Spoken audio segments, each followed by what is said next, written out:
बिस्मिल्लाहिर्रहमानिर्रहीम। इय्याका नअबुदु व इय्याका नस्तईन।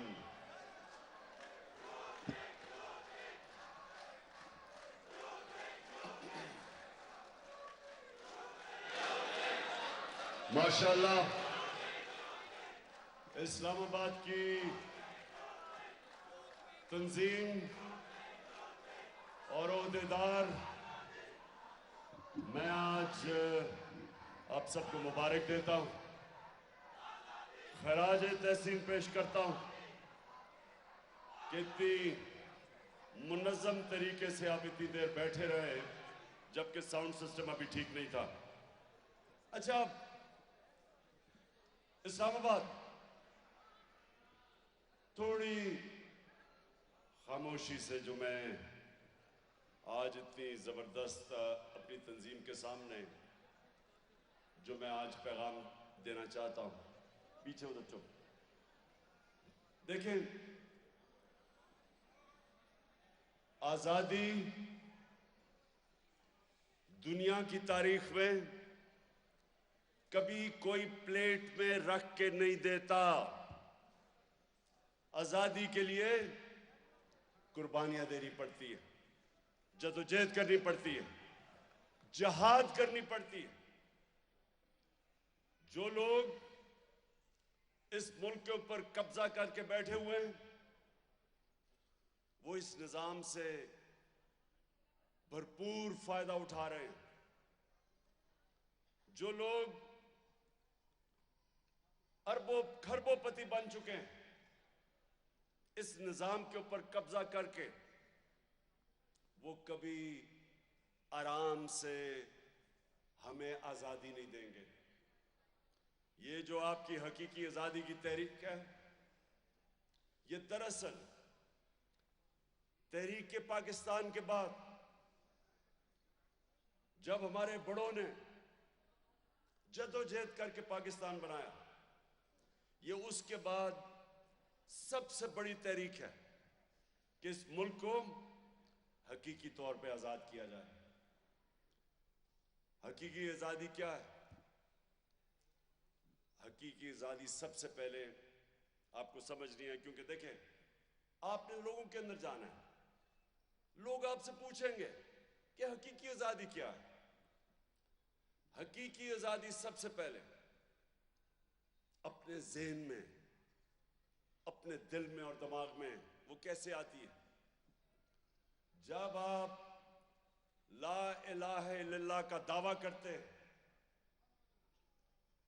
कि मैं अल्लाह तेरे सिवा किसी के सामने नहीं झुकूंगा, दरअसल आप अपनी आजादी का ऐलान करते हैं कि मैं आजाद इंसान हूं। जब आप अल्लाह को मानते हैं और सिर्फ एक खुदा को मानते हैं, आप साथ ये भी अपनी आजादी का दावा करते हैं। मैं इसलिए अपनी कौम को जब से प्राइम मिनिस्टर बना, मदीना की रियासत की समझाने की कोशिश की, रहमतुल लिल आलमीन अथॉरिटी बनाई कि बड़े बड़े स्कॉलर्स हमारे बच्चों को, स्कूल के बच्चों को, यूनिवर्सिटीज डिबेट्स करवाएं, बताएं कि वो मेरे नबी सल्लल्लाहु अलैहि वसल्लम ने क्या किया था मदीना में, कि चंद ही सालों के अंदर जिन लोगों की कोई हैसियत ही नहीं थी, उन्होंने दुनिया की इमामत की।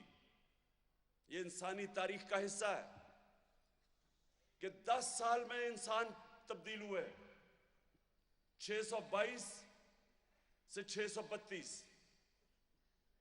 जब मेरे नबी इस दुनिया से गए, 10 सालों के अंदर वो लोग जो दो सुपर पावर्स के बीच में हैसियत ही नहीं थी उनकी, 10 सालों के अंदर वो तब्दील हुए। वो इनकलाब फिक्री इनकलाब था। जंगों के अंदर तो सिर्फ 1200-1300 सारे लोग 10 साल में मरे थे, दोनों तरफ टोटल लोग 1200-1300 उन जंगों के अंदर मरे थे। लेकिन ज़हनों के अंदर इनकलाब आया था और वो शुरू हुआ था ला इलाहा इल्लल्लाह के दावे से। तो सबसे पहले तो हमने अपने आप को आजाद करना है। आप उसी दिन आजाद हो जाते हैं जिस दिन ला इलाहा इल्लल्लाह आपके दिल में चला जाए। और ये ना समझें कि सिर्फ वो पत्थर के बुतों को पूजा करना शिर्क है। मेरी नजर में जब एक इंसान अपने ज़मीर का सौदा करता है, जब अपने आप को ज़मीर को बेचता है, और जो सबसे खौफनाक बुत, खौफ का बुत, जब वो खौफ के बुत के सामने झुक के राय हक से उतरता है, मेरी नजर में वो शिर्क है। इसका मतलब कि अल्लाह के अलावा आप किसी के सामने झुक रहे हैं। तो मेरे नौजवानों, ये आप याद रखना कि मेरे मेरे मेरे से बहुत ज्यादा सलाहियतें लोगों में थी, टैलेंट ज्यादा था, लेकिन मेरे में एक चीज थी जो मैं बचपन से, मेरे माँ बाप ने मुझे जो ज़हन में चीज डाली कि तुम खुशकिस्मत हो कि एक आजाद मुल्क में पैदा हुए, क्योंकि वो गुलाम हिंदुस्तान में पैदा हुए थे। और वो मेरे ज़हन से कभी बात नहीं गई, और मैंने तब ही फैसला किया कि इंशाअल्लाह जब भी अल्लाह ने मुझे पावर देनी थी, मैंने अपने लोगों को कभी किसी के सामने झुकने नहीं देना था। मैंने अपनी कौम को आजाद करना था।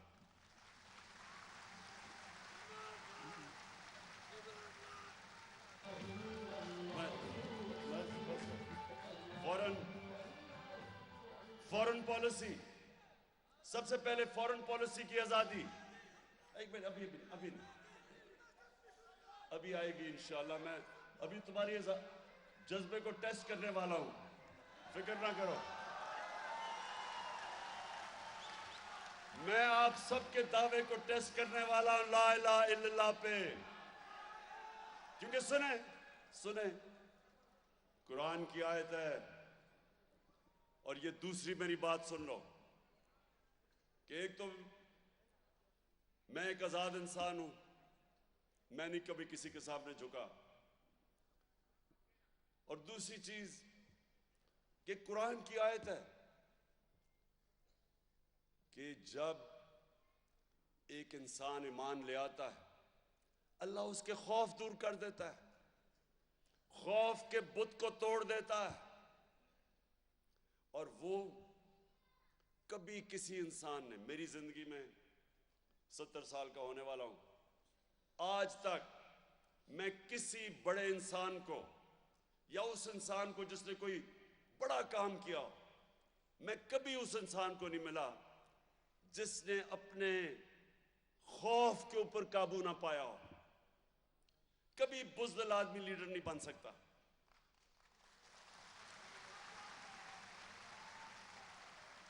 कभी 20 साल मैंने इंटरनेशनल क्रिकेट खेली, कभी एक बुज़दिल बैट्समैन, बड़ा बैट्समैन नहीं बना।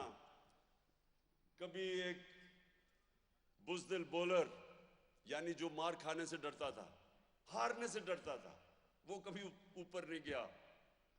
मैं कभी कोई बड़े बिजनेसमैन को नहीं मिला जो नुकसान से डरता था। मैं आज तक जो भी लोग ऊपर गए, उन्होंने कहीं ना कहीं जाके अपने खौफ के ऊपर काबू पाया। और इसलिए अल्लाह ने कुरान में इंसान को आजाद करने के लिए 3 जो इंसान के सबसे बड़े खौफ हैं, मरने का, जलील होने का और रिस्क जाने का, ये 3 बड़े खौफ हैं। तीनों इंसान को गुलाम बना देते हैं। बड़े बड़े जो मैं बार बार मिसाल देता हूं कि कूफा के लोगों को पूरी तरह इल्म था कि हजरत इमाम हुसैन राय हक पे थे, लेकिन यजीद के खौफ की वजह से, उसके जुल्म के खौफ की वजह से, उन्होंने मुसलमानों की तारीख का सबसे बड़ी ट्रेजेडी होने दी, सबसे बड़ा सानिया होने दिया, सिर्फ इसलिए कि वो डर गए।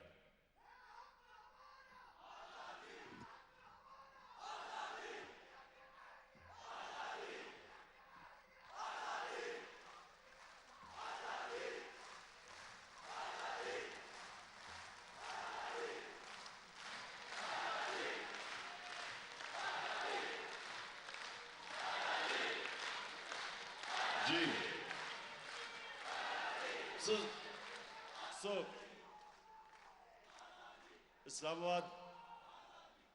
इस्लामाबाद हमारे नौजवान, और मैं ख़ास तौर पर दाद दूंगा इस्लामाबाद में हमारी जो ख्वातीन की तंजीम है।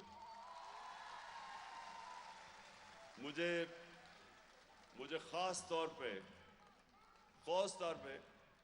जब वो हमारा धरना था 126 दिन का, तो बड़े बड़े मुश्किल वक्त आए। 126 दिन में बड़ी ऊंच नीच मैंने देखी, क्योंकि मैं तो 126 दिन वहाँ था, तो मैंने तो एक एक अपने तबके, अपने टाइगर्स और अपनी टाइग्रेसेस को मैंने देखा। तो मुझे एक मिनट, अभी नहीं,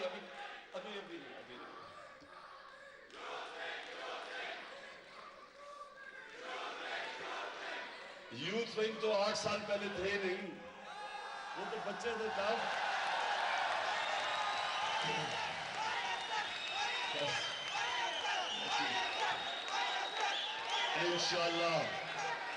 इंशाल्लाह यूथ विंग को भी और आईएसएफ को भी पूरी तरह आजमाऊंगा मैं इंशाल्लाह।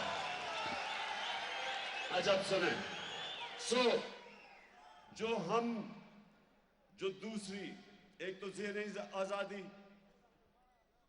वो मेरे नबी सल्लल्लाहु अलैहि वसल्लम ने उनके रास्ते पे चल के इंसान ज़हनी तौर पे आज़ाद हो जाता है। दूसरी, फॉरेन पॉलिसी की आज़ादी, कि मैं वो पाकिस्तान देखना चाहता हूं वो कभी किसी दूसरे मुल्क के सामने घुटने ना टेके, कभी अपने लोगों को कुर्बान ना करे किसी और मुल्क की ख्वाहिशों के ऊपर और हुक्म के ऊपर। जो वॉर ऑन टेरर थी, 80,000 हमारे पाकिस्तानी कुर्बान किए गए, क्योंकि हमारा हुक्मरान किसी और की जंग के अंदर शामिल हुआ और उनके सामने घुटने टेक गया। 80,000 हमारे पाकिस्तानी शहीद हुए और मुल्क अलहदा तबाह हुआ, कबायली इलाका अलहदा तबाह हुआ, 400 ड्रोन अटैक हुए। अभी एक फिल्म भी आ रही है, एक आदमी जिसकी घर वाले ड्रोन अटैक में मारे गए थे, उसने एक पूरी तफसील में बताया कि वो किस तरह का जुल्म उन लोगों के ऊपर होता था। हमारी अपनी हुकूमत ने इजाजत दी, जिनके लिए जंग लड़ रहे हैं वो हमारे मुल्क के ऊपर ही आके 400 ड्रोन अटैक किया उन्होंने, क्योंकि ये दो पैसे के गुलाम, जिनका पैसा पड़ा हुआ है मुल्क से बाहर, ये शरीफ खानदान और जरदारी खानदान, इन दोनों ने इजाजत दी कि हमारे मुल्क में आके वो जिनकी जंग उनकी लड़ रहे हैं और बमबारी हमारे पे कर रहे हैं। इसकी कोई दुनिया की तारीख में मिसाल नहीं। तो मैं ये कभी अपने मुल्क को, जिस तरह रूस से, एक मिनट ठहर जा सुने, रूस से अब ये हुकूमत बात कर रही है तेल लेने की, गंदम लेने की, तो ये तो सब हम बात कर चुके थे 5 महीने पहले। और आज देखें मुल्क के ऊपर जो महंगाई का समुंदर है, कोई इनको तब जब ये हुकूमत इन्होंने साजिश करके हमारी हुकूमत गिराई, तो इनको कोई शर्म नहीं थी कि हिंदुस्तान 40% कम कीमत पे तेल खरीद रहा था रूस से, और इनको कोई शर्म नहीं आई, क्योंकि डर रहे थे इनके जो आका है, जो इनको लेके आए थे, उनसे इतने खौफजदा थे कि हमारे लोगों को आज महंगाई में, पाकिस्तान की बदतरीन महंगाई है आज, 50 सालों में सबसे ज्यादा महंगाई है पाकिस्तान में, लेकिन इनकी जरूरत नहीं हुई कि हम सस्ता तेल लें, हम सस्ती गंदम लें, क्योंकि इनको डर था, जो लोग इनको लेके आए थे उनसे डरे हुए थे। अच्छा, मैं एक मिनट आपकी तैयारी करवा लूं, क्योंकि हम अब जरा सुने मेरी, हम अब आ रहे हैं हमारी हकीकी आजादी की तहरीक क्या अब उस मरहले पे, बस बस बस बस अकल, बस बस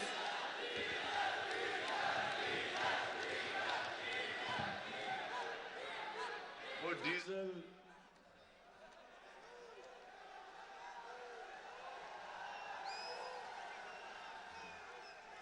और वो ठीक है, उस पे भी आता हूं, अभी डीजल पे भी और बेलू पे भी। बेलू है ना, बेलू बेलू मेलू मेलू मेलू, हाँ मेलू।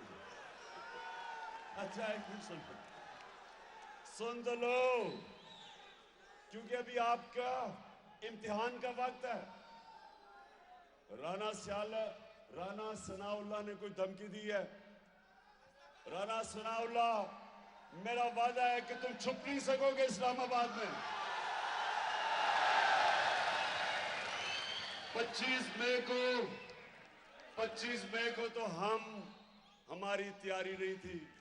एक पूरा मैंने तजाज में हम जा रहे थे और तुमने हमारे पे जुल्म किया, और जो हमारी ख्वातीन के ऊपर, बच्चों पे, फैमिलीज पे जो तुमने शेलिंग की, हमारी तो तैयारी नहीं थी तब। क्योंकि हमने डीजल ने 2 धरने दिए, कांपे टांगने वाली बिलावल ने उसने 1 धरना दिया। हमने तो कभी किसी को नहीं रोका, या हमने तो किसी का रास्ता नहीं रोका। तो हम तब तो तैयार नहीं थे। अब सनाउल्लाह और तुम्हारा जो शहबाज शरीफ, वो वैसे ही डरा रहता सारा वक्त। आपको फिक्र करनी चाहिए कि अब तैयारी से इंशाल्लाह हम आएंगे। जब भी हम करेंगे, और वो फैसला मैं करूंगा जब मैं समझूंगा कि मेरी तंजीमें बिल्कुल तैयार हैं। उसके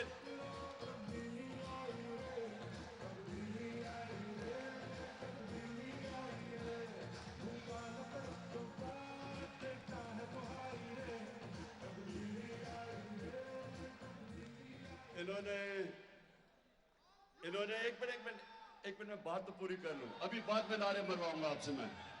और थोड़ी एनर्जी बचा लेना। हफ्ते को आपने इंशाल्लाह, मैं देखना चाहता हूं कि हफ्ते को जो हम अपना प्रोटेस्ट कर रहे हैं इस्लामाबादी की, आपकी तंजीम को खास तौर पे मैं चेक करूंगा। मैं आऊंगा उस दिन, रहीम यार खान जलसा कर रहा हूंगा, उधर से मैं आपको चेक कर रहा हूंगा कि इस्लामाबाद किस तादाद में बाहर निकलता है हफ्ते को। तो अच्छा, अब सुनो, आखिरी दो बातें। मैं ये चाहता हूं कि आपने घर घर जाना है, लोगों को आपने तैयार करना है हकीकी आजादी की तहरीक में। हमने एक पैम्फलेट बनाई है जो अली अवान और खुरम इंशाल्लाह आप में बांट देंगे, जो लोगों को बताएंगे कि हकीकी आजादी की तहरीक है क्या, क्यों आपने अपने आप को आजाद करना है, क्यों वो लोग जो बड़े बड़े करप्शन केसेस में मुलव्वस थे वो अपने आप को माफ करवा रहे हैं, खुद ही कानून बना के खुद ही अपने आप को करप्शन केसेस से निकाल रहे हैं अरबों रुपए के। और वो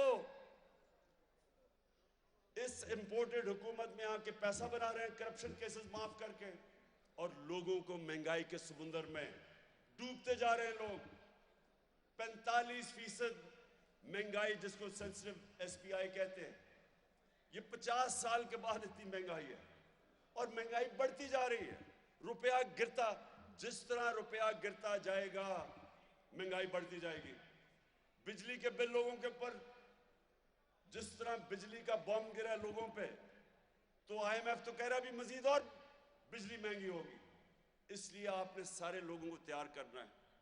इस हुकूमत का कभी भी आने का मकसद अवाम की खिदमत करना नहीं था। इन्होंने अपनी चोरी बचानी थी, और दूसरा इन्होंने जो बाहर आका जो इनको लेके आए उनके मुताबिक पाकिस्तान को चलाना था, उनके हुक्म के ऊपर। आपने सबको तैयार करना है, और इंशाल्लाह मैं ये देखना चाहता हूं कि आपका सैटरडे को जो टर्न आउट तंजीम निकालेगी लोगों को, वो तारीखी होगा। एक मिनट, सारे जरा मुझे बताएं कि हफ्ते को आपने पूरा जोर लगाना है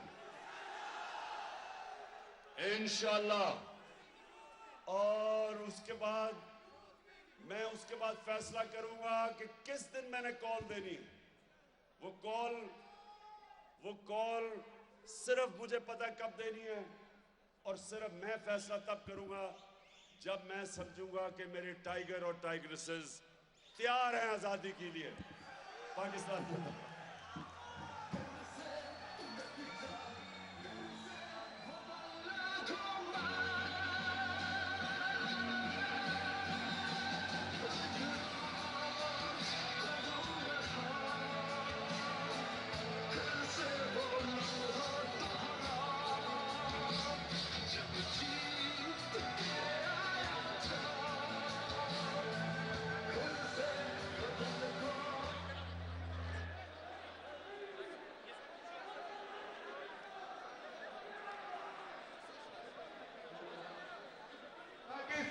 मतलब क्या? कूद गएंगे।